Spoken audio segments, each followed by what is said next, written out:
Nadreen, आप देख रहे हैं क्राइम टाइम न्यूज। मैं हूं आपका दोस्त Qaiser Khan, bureau chief crime time news.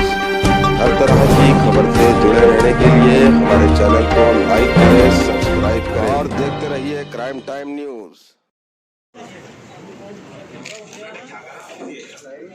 थोड़ा जरा टेंशन मत कर, थोड़ा मास्क थोड़ा पीछे आ जाओ। ओके ले लो।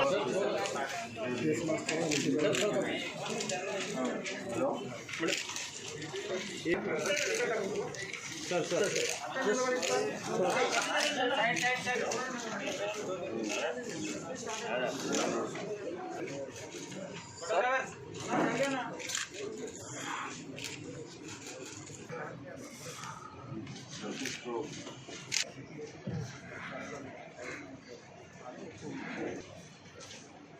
అందరికీ నమస్కారం. మీ సెల్ తరఫు నుంచి ఆరు కూర్చుంటుంది సార్ అది దాని మీద.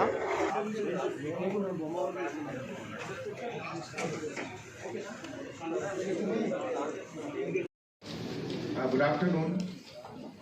Hyderabad city police cyber cell के तरफ से पिछले 48 आवर्स में कुछ ऑपरेशन कंडक्ट किए गए, जिसके तहत इलीगल माइक्रो फाइनेंस कंपनीज के बारे में पता चला. जैसा कि आप लोग जानते हैं, पिछले कुछ दिनों में साइबराबाद और सिद्दीपेट में 2 सुसाइड केसेस का रिपोर्ट हुआ,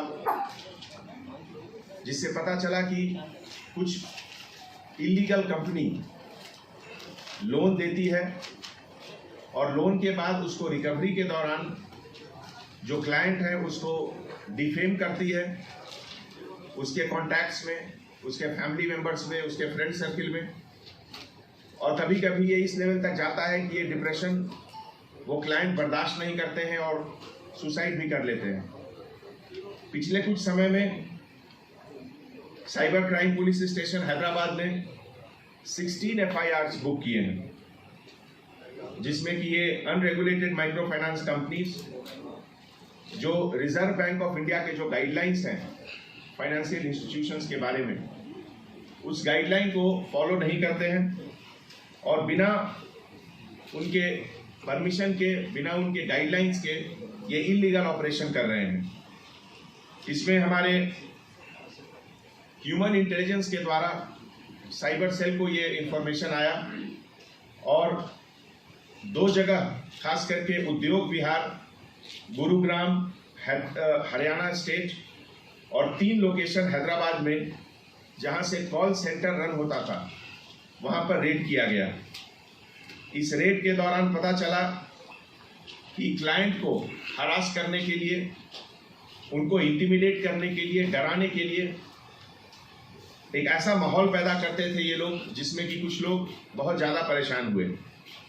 जिस कंपनीज का नाम अभी तक बाहर आया है इन्वेस्टिगेशन में, उसमें Liu Fang technology private limited, Hotful technologies private limited, Pinprint technologies and Nabloom technologies private limited का नाम सबसे ऊपर है. अनकन्फर्म रिसोर्सेज के मुताबिक, इंफॉर्मेशन के मुताबिक, ये सब कंपनी बैंगलोर में रजिस्टर्ड है. इसके जो डायरेक्टर जिनका नाम अभी तक बाहर आया है, उसमें जीवन ज्योति, सेल्वराज सिंघी, रवि कुमार मंगला और वेंकट के नाम है. हैदराबाद में जो कॉल सेंटर रन हो रहा था, उसमें लगभग 600 टेलीकॉलर्स काम कर रहे थे, और गुड़गांव में जो कॉल सेंटर काम कर रहा था, उसमें 500 के लगभग टेलीकॉलर्स काम कर रहे थे.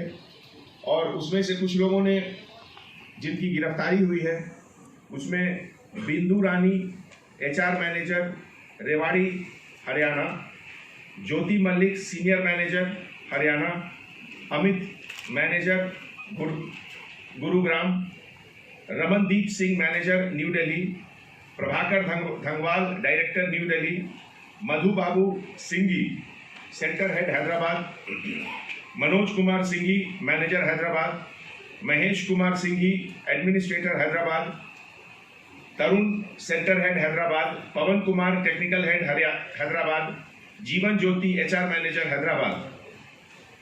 इन लोग सबके ऊपर 420 IPC 66 DIT act, impersonation, 384 extortion का केसेस का मुकदमा लगा है।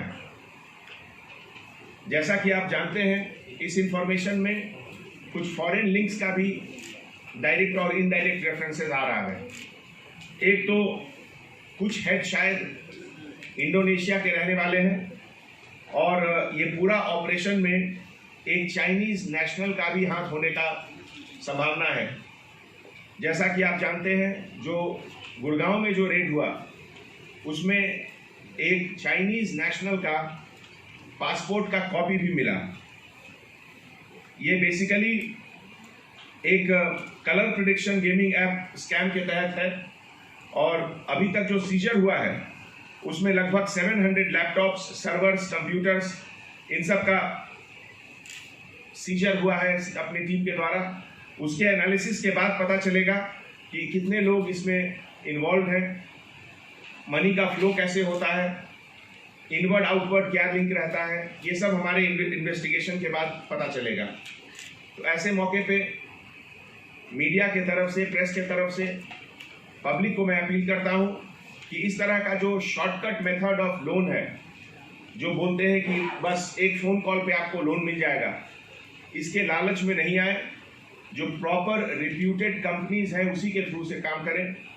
और अगर कोई आपको डाउट है तो हमारे साइबर सेल या डायल 100 या लोकल पुलिस स्टेशन को फ़ौरन बताएं, जिसमें कि हम लोग इमीडिएटली एक्शन लेंगे। और आने वाले समय में इस तरह की चीज़ का ज़्यादा से ज़्यादा अवेयरनेस होना चाहिए, खास करके जब आप कोई एप्लीकेशन गूगल प्ले स्टोर से या किसी से डाउनलोड करते हैं तो बिना किसी समझ के हर चीज़ को आप यस नहीं टिक करें। उसमें आपका पूरा कॉन्टैक्ट चला जाता है, आपका पूरा आइडेंटिटी एक तरह से उसका कॉपी दूसरे के पास रहता है, जिसका मिसयूज़ किया जा सकता है। इसमें भी वही होता था, कॉन्टैक्ट डिटेल कॉपी करने के बाद अगर लोन का डिफ़ॉल्ट हुआ तो पूरे कॉन्टैक्ट में इसको डिफेम किया जाता है क्लाइंट को, जिससे कि बहुत शर्मिंदगी होती थी कुछ लोगों को, और एज ए रिजल्ट 2 लोगों ने खुदकुशी भी कर ली। ये पूरे ऑपरेशन में हमारे एडिशनल सीपी क्राइम शिखा गोयल और हमारे joint CP DD Avinash Mohanty के कोऑर्डिनेशन में दोनों जगह का ऑपरेशन हुआ और इसको हम लोग इन्वेस्टिगेट करके फाइनल स्टेज तक भी ले जाएंगे। Thank you. Scholars are in the age of 18, 19, 20 years అంటే ఇంటర్ దాని సెంటర్ హెడ్స్ ఏమో గ్రాడ్యుయేషన్ కంప్లీట్ చేసి ఒక వీళ్ళు కొన్ని రోజులు పనిచేస్తారు, మళ్ళీ వెళ్ళిపోతారు, మళ్ళీ వస్తారు. ఆ type set of companies or individuals who would have developed exactly. Sir, might and all sorts of things. So if that company has an app, so that see in this the payment thing is that you have to repay between 7 to 15 days. Although as per the Google Play Store itself, their guidelines minimum 60 days should be the repayment after 60 days. So that is why they run the app also for little time and then change it. And the rate of interest is varying from 20 to 50% plus processing fee. ఉండే అది that ఆయనకి company ఇచ్చిన role అది. But ఒకడు ఏమైనా స్పెసిఫిక్గా అంటే చాలా ఒబ్సీన్ మెసేజ్లో పంపించడం అలాగైనా ఎవిడెన్స్ ఉంటే ఖచ్చితంగా మనం యాక్షన్ తీసుకోవడం జరుగుతుంది. ఆ చట్టపరంగా అలాగే యాక్షన్ తీసుకోవడం.